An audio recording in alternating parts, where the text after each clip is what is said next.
BR Naidu, ఇప్పుడు చెప్పు నీ కథ, నీ యవ్వారం, నీ బతుకు. పశువు కంటే హీనమైనటువంటి వ్యక్తివు నువ్వు. పవిత్రమైన దేవాలయంలో పాడు పనులు చేసేటువంటి నీచాతి నీచుడివి నువ్వు.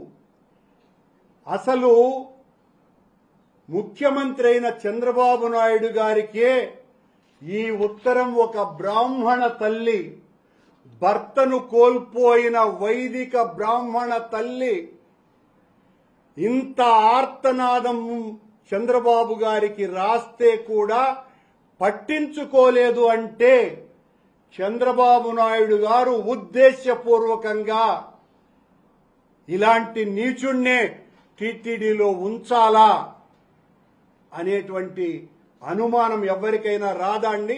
ఈ ఉత్తరం చూస్తే ఎవరికి రాదా?